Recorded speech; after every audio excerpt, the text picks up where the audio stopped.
Every conversation, what's happening?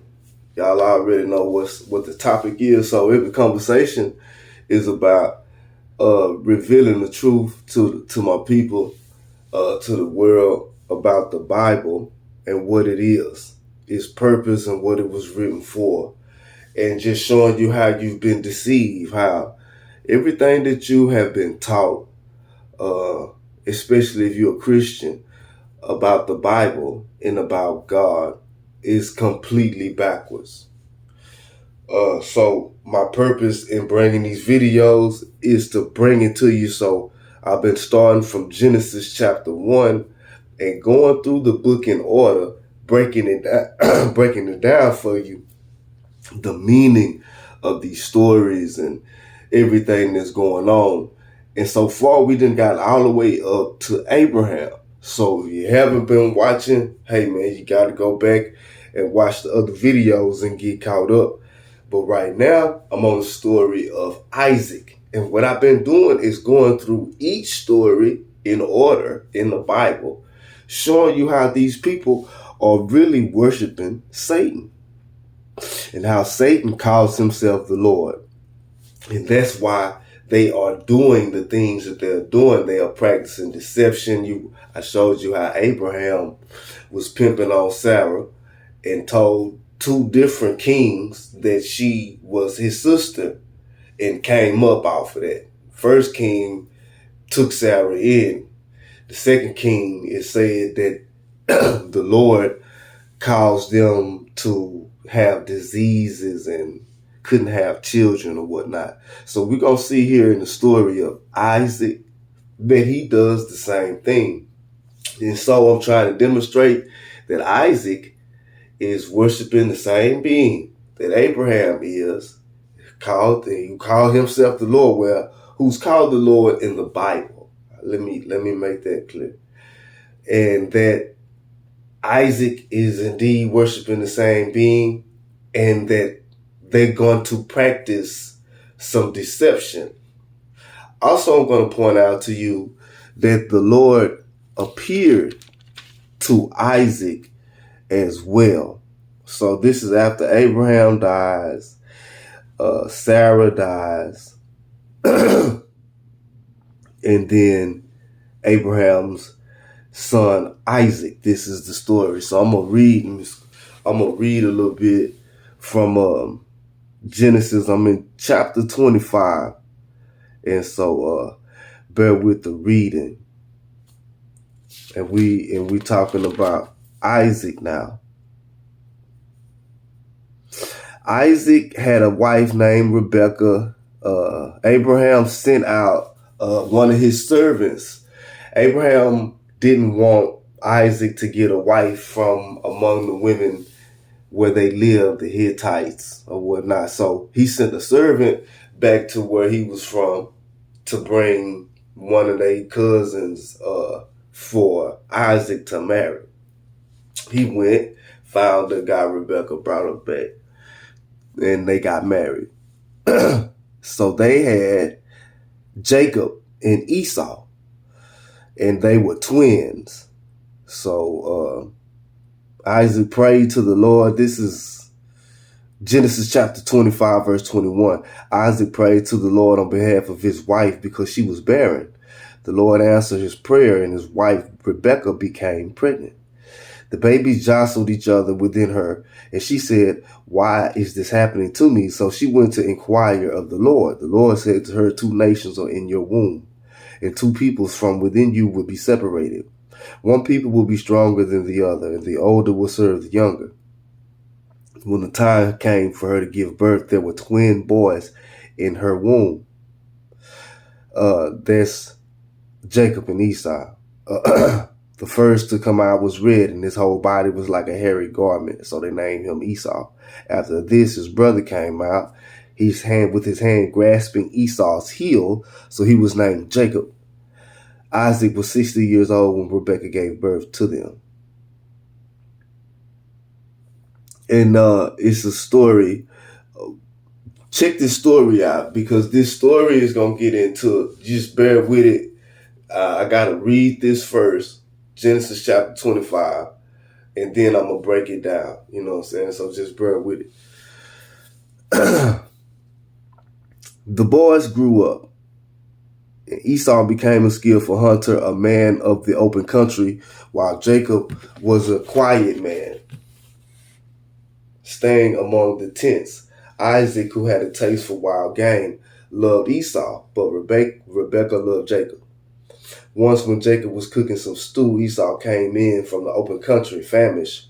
He said to Jacob, "Quick, let me have some of that red stew. I'm famished." That is why he was also called Edom. Jacob replied, "First, sell me your birthright." "Look, I'm about to die," Esau said. "What good is the birthright to me?" But Jacob said, "Swear to me first." So he swore an oath to him, selling his birthright to Jacob. Then Jacob gave Esau some bread and some lentil stew. He ate and drank and then got up and left. So Esau despised his birthright. That's the story. The truth is, it's not his to sell.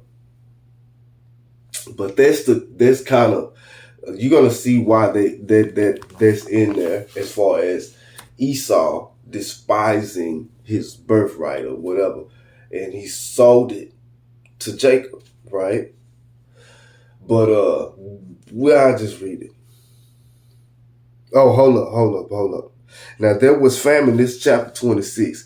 Now there was a famine in the land, besides the earlier famine of Abraham's time, and Isaac went to Abimelech, king of the Philistines, in Gerar. All these names have meanings. I don't know the name. You're going to have to look it up. I suggest you try Abirim Publications, ABIRIM Publications.com, or Strong's Concordance. The Lord appeared to Isaac and said, "Do not go down to Egypt. Live in the land where I tell you to live." So the Philistine and all of that, these again, remember, I took you through, they all is in going to get Canaan's land in the end. Egypt play a big part, Africa play a big part in what's going on here. But check it out. "Do not go down to Egypt. Live in the land where I tell you to live. Stay in this land for a while, and I will be with you and bless you. For to you and your descendants I will give all these lands, and will confirm the oath I swore to your father Abraham." And go down to verse 7. Chapter 26, verse 7. So Isaac stayed in Gerar. When the men of that place asked him about his wife, he said, "She is my sister," because he was afraid to say, "She is my wife." He thought, "The men of this place might kill me on account of Rebekah, because she is beautiful." When Isaac had been there a long time, Abimelech, king of the Philistines, looked down from a window and saw Isaac caressing his wife, Rebekah. So Abimelech summoned Isaac and said, "She is really your wife. Why did you say she is my sister?" Isaac answered him, "Because I thought I might lose my life on account of her." Then Abimelech said, "What is this you have done to us? One of the men might well have slept with your wife, and you have brought guilt upon us." So Abimelech gave orders to all the people, "Anyone who molests this man or his wife shall surely be put to death." So they left him alone. Isaac came up, you know what I'm saying, in that land. So Abraham did it with Sarah. Abraham did it twice with Sarah. And we see Isaac doing the same thing. The reason this is pointed out in the book is to demonstrate to you the deception that these people practice. That is, if Satan is called the father of lies, and it said that of him in the spirit that spoke through Jesus revealed that Satan is the father of lies. When he speak lies, he speak in his language. When he practice deception, that's how he move. And the revelation is that the whole world was deceived. Everybody's got deceived. So here you're reading deception taking place and it being rewarded, it being blessed. Isaac came up off of that deception. Based off that deception, Isaac came up. Same thing with Abraham. And they are both following and worshiping the same being who is blessing them when they do these things. They already have a custom that they have among themselves that they sacrifice to this being, the Lord. They kill animals, slit their throat, the baby animals, the first fruit, soon as the baby, the guts of them. So this is how they worship this being, and they also practice deception. That's another thing that they are rewarded for, and we see it recorded in the book. This is the set apart one. These are the set apart people, and so they do what the God that they serve does. So I wanted to stop and point that out. So here we go with more deception. This is still in Genesis. I'm in chapter 27. When Isaac was also let me touch on the fact that the Lord is appearing to these people. They are seeing this being physically here in this realm on this earth. Nobody has seen our Father, the Most High God, the Creator, because He is beyond sight. He's a spirit. His appearance on earth is you. That's His appearance on this earth.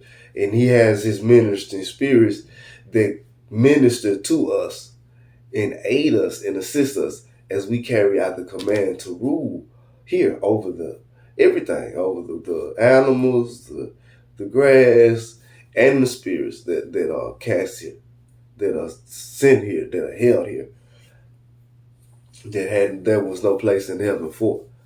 We are to rule them. But so the Bible is the story of how the world got deceived. This is how it happened. These are the steps that the adversary took to manifest himself and his way in this world. These are his people that he made. The person, I done been through it. You got to watch my videos. So yeah, these are his people that they follow him and they know him as their God. And these are their actions. And so let me just want to point out that they are seeing this God, this being, this fallen angel. They call himself the Lord, Master. Master. Ain't nobody seen the Creator, the Most High. We go to His realm, His kingdom when we address Him. We address Him in the spirit. He don't come and appear to us here in our realm that He gave us to rule. Because that would mean He would have to submit to our authority here. So we deal with Him in His realm where He has the authority. He gave us the authority here. The problem is we don't really believe it.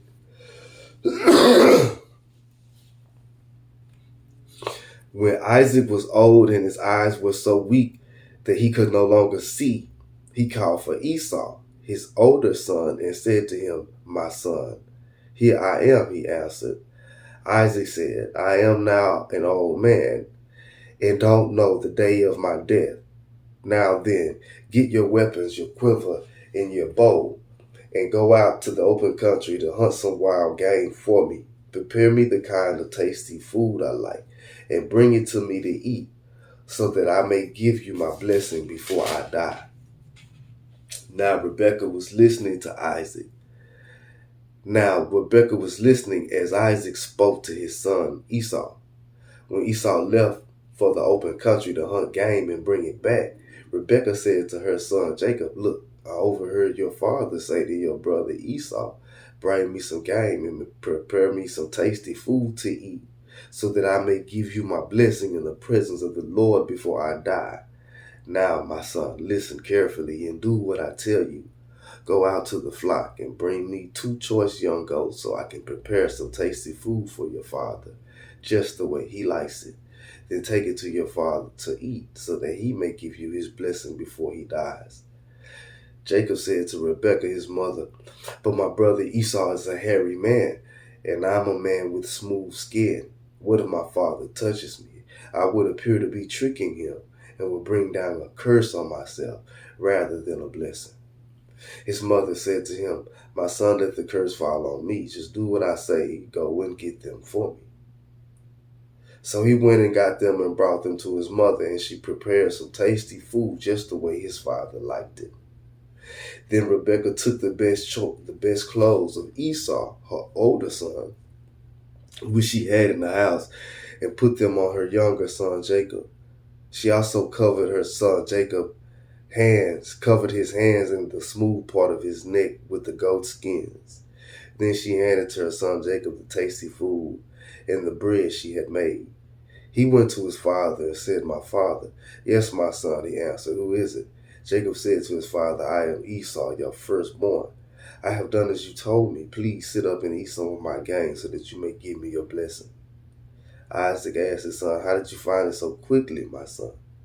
The Lord your God gave me success, he replied. I want you to understand. Bring me some game and prepare me some tasty food to eat so that I may give you my blessing in the presence of the Lord before I die. So this is taking place in the presence. This deception is taking place in the presence of the Lord. Check him out. The Lord your God gave me success. Isaac just asked him, how you do it so fast? Jacob said, the Lord your God gave me success. Then Isaac said to Jacob, come near so I can touch you, my son, to know whether you really are my son Esau or not. Jacob went close to his father Isaac, who touched him and said, the voice is the voice of Jacob, but the hands are the hands of Esau. So Isaac is doubting. He doubting like, man, you don't sound like, but you smell like Esau, because he got on his clothes. You feel like him because Esau was hairy, they say.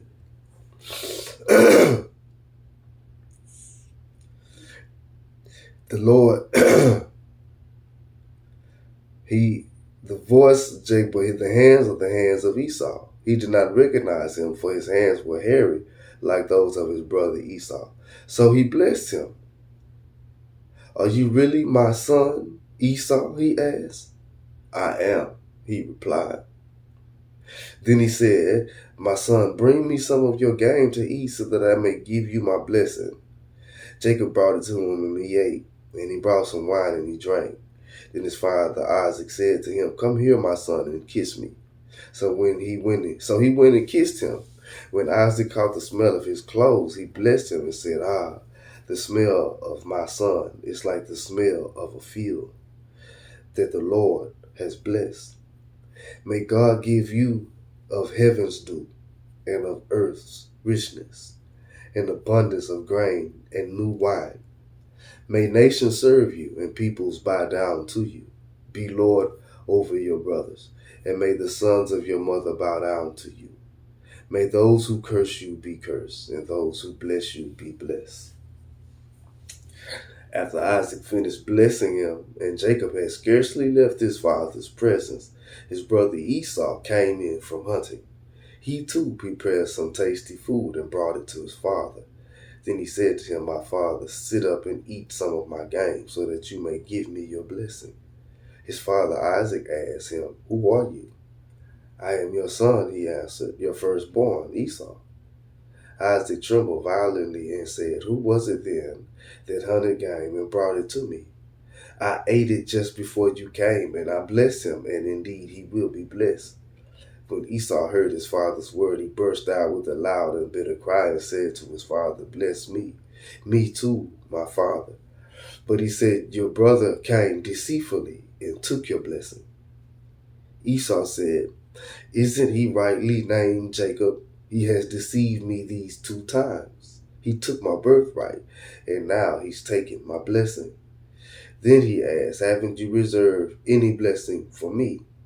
Isaac answered Esau, "I have made him lord over you, and have made all his relatives his servants, and I have sustained him with grain and new wine. So what can I possibly do for you, my son?" Esau said to his father, "Do you have only one blessing, my father? Bless me too, my father." Then Esau wept aloud. His father Isaac answered him, "Your dwelling will be away from the earth's richness, away from the dew of heaven above. You will live by the sword, and you will serve your brother. But when you grow restless, you will throw his yoke from off your neck." I'm going to stop right there. That took place in the presence of the Lord. It was a deception. Jacob lied. The reason that it is pointed out that Esau despised his birthright and that he sold it, even though, yes, that's the story, the truth is it's not his to sell. And if it was rightfully his, Jacob wouldn't have had to lie and deceive his father to get it, confirm it. He could have just came to his pops, "Hey, pop, Esau sold me his birthright. So when you get ready to give a blessing, give it to me first, because he gave me his. He sold me his, I mean." He knew that wasn't going to fly, so he did. He lied and he cheated, but this happened in the presence of the Lord, and he was blessed by the Lord for the deception. That's why it's always pointed out that he's the father of lies. And when he lies, he's just speaking his language. I'm not going to sit here and say that it was him that impregnated Rebecca, but it's suspicious the way that the pregnancies always take place with these particular people. The woman is always barren, and she can't have kids until the Lord bless them, and then they can have kids, and they have twins. But, or, the brothers that the siblings that end up at odds with one another when you deal with the Lord and his seed.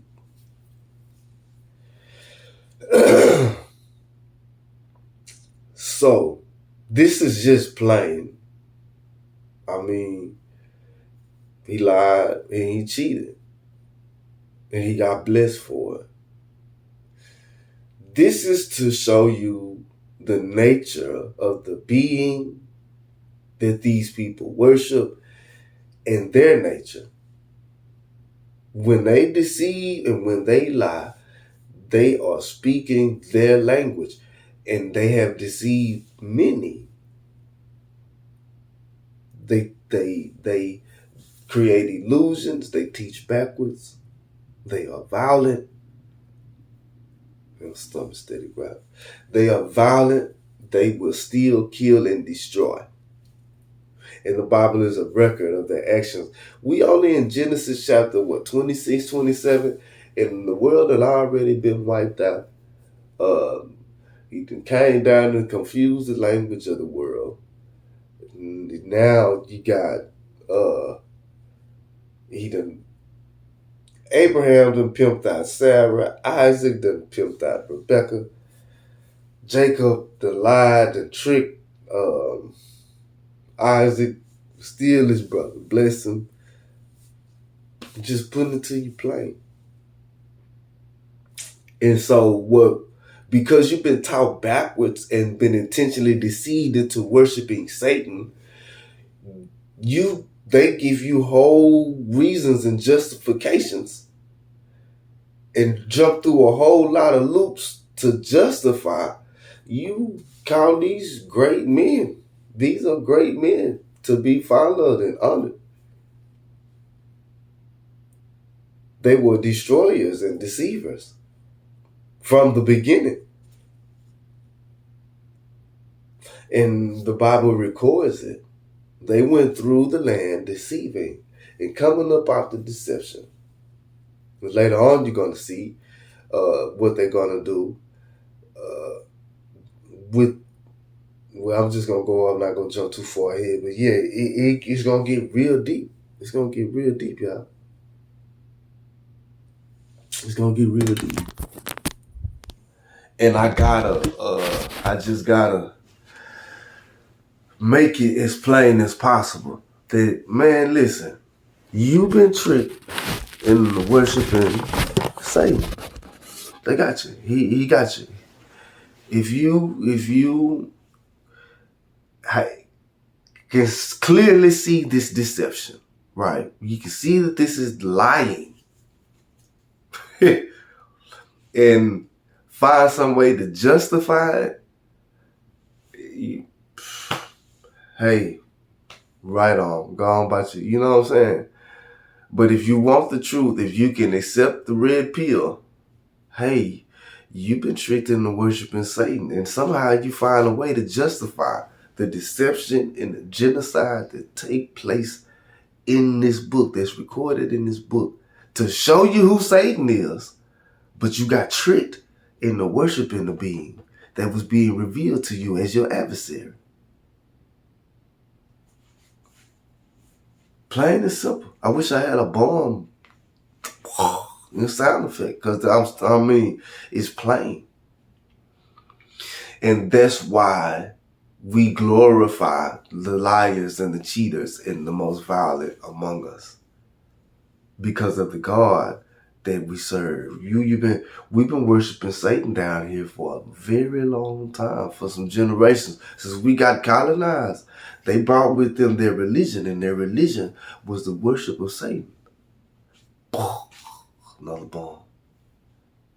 And they enslaved you because they worship Satan, and this has been their practice as recorded in the book of Genesis from the beginning. You're going to see. I already showed you Abraham had slaves.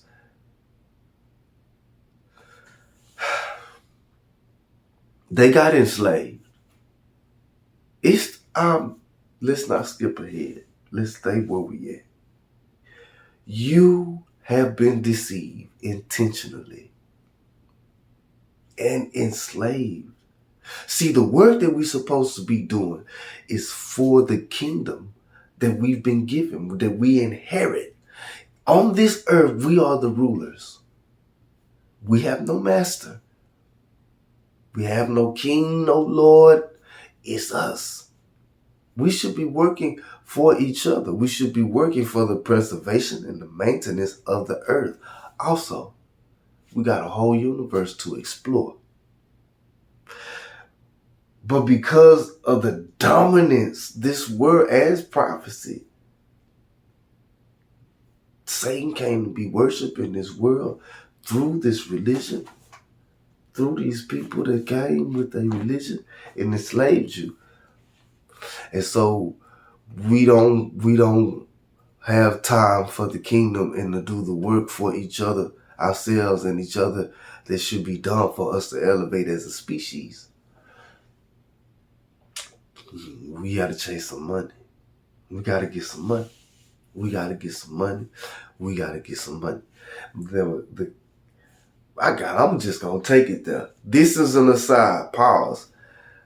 The chasing of money is a distraction. Come on and take the red pill with me. The chasing of money is a distraction and is a tool of your enslavement. That's why they have slave masters' pictures on all of it.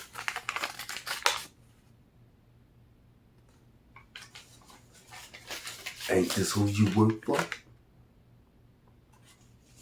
So, with this understood, okay, these dollars that we work for that are worthless, the work, these jobs that we do, the work that we go do at these jobs that is worthless is a distraction to consume your energy and keep you enslaved during your time in this world. To keep you under control. So that you are bound to dollars. You can only move according to the dollars if you believe it. If you wake up and you realize there's plenty of work to be done, it don't got nothing to do with no dollars, and get about that work, we will change things without a bomb or a bullet, because we'll be working for each other, and we can reclaim the land. But as long as we are on the hamster wheel and believe that we are bound to dollars and we allow ourselves to be controlled and enslaved by dollars, we will not ever have time to do the real work that needs to be done. We won't even value it. But I bear witness, the work that we do for the kingdom, the Most High, for ourselves, for each other, is more beneficial and more valuable than dollars. But I'm here to show you that this book is a record of how you got deceived. The prophecy is true, that the whole world would worship the dragon through the beast. And I'm showing you how you got deceived. I'm showing you who deceived you. I'm showing you why they deceived you. They went about conquering. When they went about the exploration age that they called their exploration age. And they went about to explore, they also brought with them their religion, the worship of the Lord. They stole the resources. I've been doing some research on us, right? I'm still on my side. I think that they killed off so many of the original people of this land, but that the indigenous people of this land, us, the descendants of them, look a lot like Africans, or basically Africans that came long, long before the Europeans came. They went and got some more Africans to repopulate and to enslave and do the work. But that it was us. It was us. I'm starting really. But they worship Satan. That's why they practice so much deception. That's how when we read, as I continue to break this book down, you're gonna see how Jacob later, his name is gonna be changed to Israel. And that's where you get the children of Israel, the nation of Israel. And they're going to go about slaughtering people or enslaving them and taking their land. So that's the blueprint. So the colonizers, when they came, they, took the land and the resources and invented this thing called capitalism as a way to keep the money, to keep the resources and the profit in their hands. The hands of the original people that set about to conquer from these different European countries. But they had one thing in common, and that's that they worship Satan. And so they went about slaughtering and committing genocide in the worship of their God. I need y'all to understand that. I need that to sink in, that everything that they do, and I mean everything that they do, is in the worship of their God, all the way down to the name of the days of the week.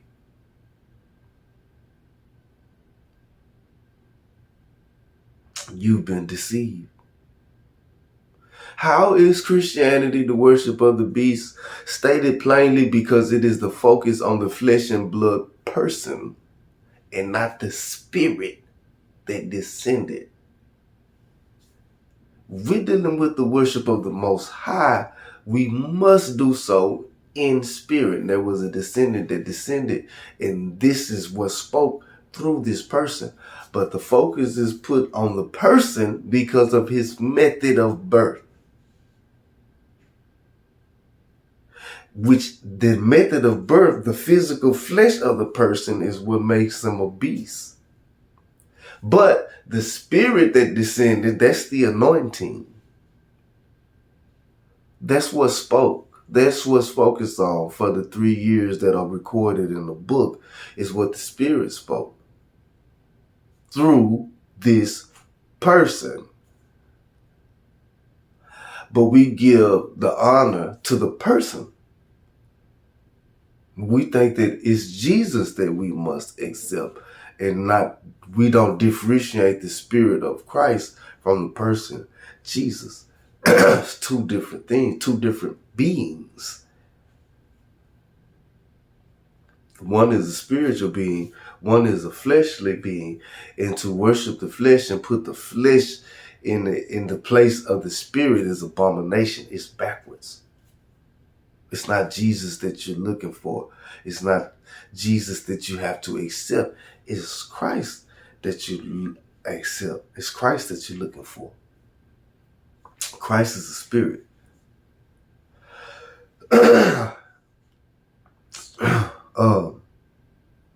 But it is through this Christianity, this form of false Christianity, because the name is Christianity, but the focus is the person, Jesus, the flesh and blood person, the abomination, the product of a spiritual being in the human woman. And the worship of this person, the equating of this physical flesh and blood person with the Most High, who is the spirit.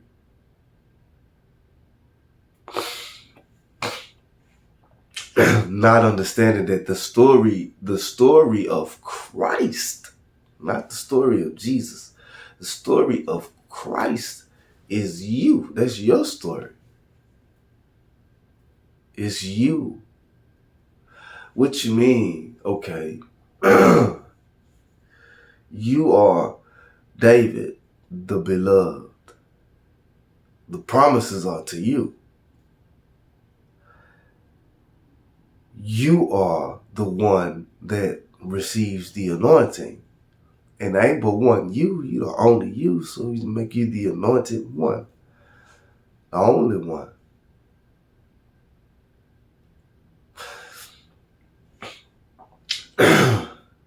Ain't no other you, is it? If it is, then yeah, I mean, let me know, because as far as I know, it can only be one you. And you're the only you that is, was, or ever will be. It's about you. Who you are and what you are.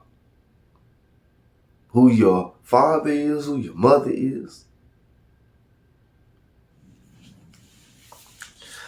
But yeah.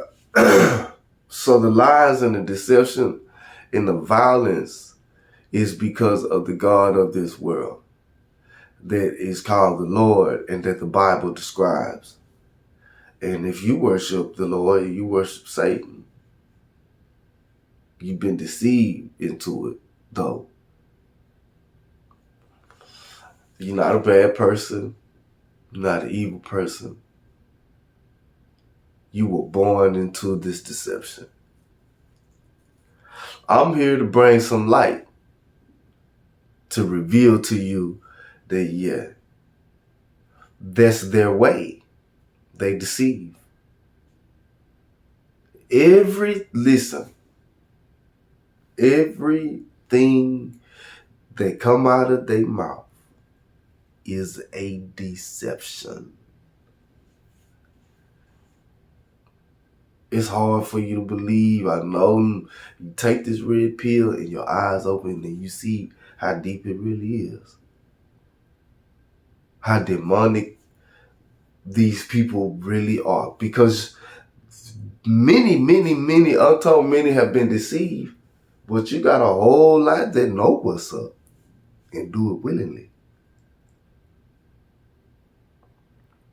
They done sold out for this world and the glory and the riches of it. They have sold completely out.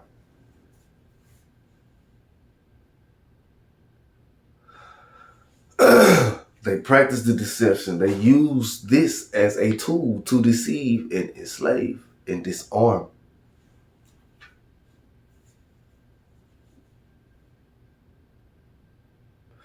And I gotta wake you up. I believe when you wake up and you understand who your father is, who your adversary is, you'll stop bowing to them. Because it's rightfully yours. Like this world, it is rightfully yours. We don't have to have no fear.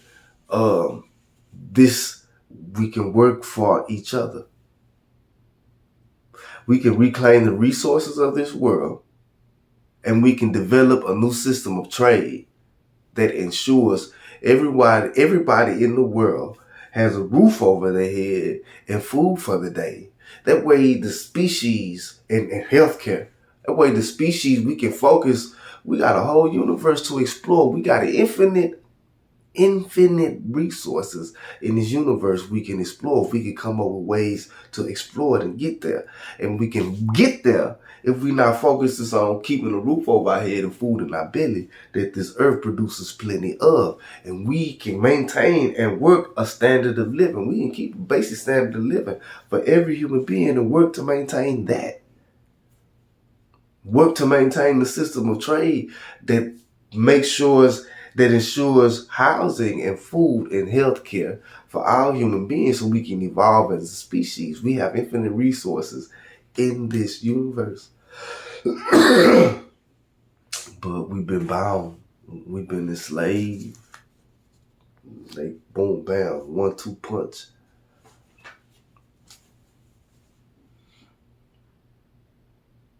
It's not just Christianity. It's Islam. It's Judaism. It's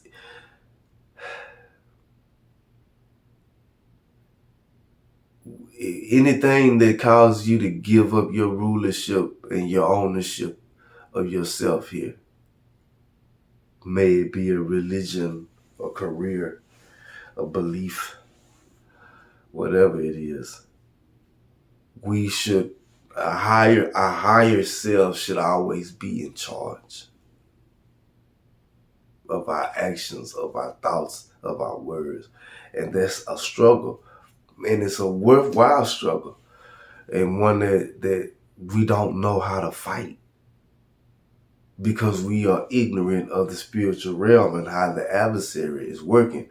And so this blood sacrifice that we practice, if you're a Christian, then you practice blood sacrifice. You participate in it. You bathe yourself symbolically in blood, and you drink blood, and you eat the flesh of the sacrifice for your benefit. This is your belief. So when you see human sacrifice taking place in front of you, I don't understand why, as a Christian, you're outraged. When you see these children sacrificing themselves and each other for fame and money, why are you outraged? When every week you commemorate a blood sacrifice for your own benefit and the worship of the God of this world that you call the Lord, who I'm revealing to you is really Satan. And that's why he practices deception and blesses deception. That's why his schemes don't work. That's why the flood didn't work. It didn't work. It was a failure. Why he had to come down and confuse the language of the world and the story of the Tower of Babel. But the people of the world are starting to come together and compare notes. and it's cracks. It's all kind of cracks being shown.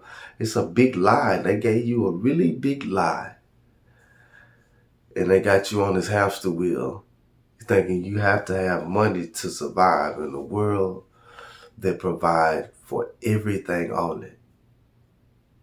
And I ain't seen a bird pay a penny to be here. Not pay. I see them work, which teaches me and tells me that we must all work. But the work must be for each other. We need to develop a better system of trade that represent trade, then this represent profit. This not a representation, and it's not a fair trade. It don't have value. I can't eat it. I can't drink it. What have value is knowing how to maintain this planet and make sure the crops continue to grow, and the weather and the seasons hit like they supposed to hit. The air, the quality of the air and the water we drink, making sure we don't abuse this earth. That's the work that has value. And if the work for dollars is at odds with that, we need to fix that. And it's not the earth that needs to be, it's this system. It needs to be fixed. It don't work. It's not working. It's losing. It never had value to begin with, and now it's just being exposed. We've been working for money and dollars when we should be working to take care of the planet. The main work we should be doing is making sure that this planet can sustain our standard of living. And if not, we need to look at our standard of living. We might be doing too much.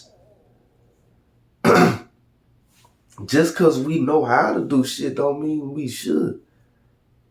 If the earth not going to be able to sustain it. But in the blind pursuit of dollars, ain't nobody thinking about none of that. We thinking about profit and consuming. I hope in the worship of this being, the false worship, because it's not real. That's why everybody run around lying, cheating, and stealing and killing. It's not real. We done lost our way. We done adopted a false value system that don't have no real value. None, man, none, zero. It got us at odds with each other. They got us against one another. So the solution is the truth. If we have been given authority, dominion, and rule of this world, we need to take it. We need to exercise it. We need to stop letting ourselves be ruled by the pursuit of money. And any being that manifests in this world is under your authority. Don't bow to it. If you try to get you to bow to it, it is not doing the will of the Most High. It is opposing the Most High. It is opposing your rule. It's trying to trick you into worshiping and bow down to nothing. This is the truth. I just read to you the story of Isaac and Rebekah and Jacob stealing Esau's blessing. How Isaac practiced the deception with Rebekah, and how when they was moving through Abimelech's land. I just read to you these deceptions as recorded in the book. The set apart book. Holy means set apart. Bible means book. Set apart book about the set apart being and the set apart people that worship him, that follow him, that he made with his own hand and breathe his breath into. These are his people, and the Bible is revealing to you who they are and how they operate.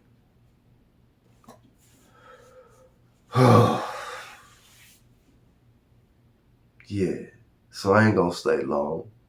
I just had to do this, put this out there. This is epic conversation. I don't want your money. I don't want your donations. I want your mind to open and click. I want you to really understand what this book about and open somebody else's eyes when your eyes open. That's what I want. That's what I want. I want to come from out from under their dollars. I want to come out from under their religions and get back to exercising our authority and rule like the Most High, our Father, gave us the command to do. I want to take care of this planet and each other. That's what I want. Peace.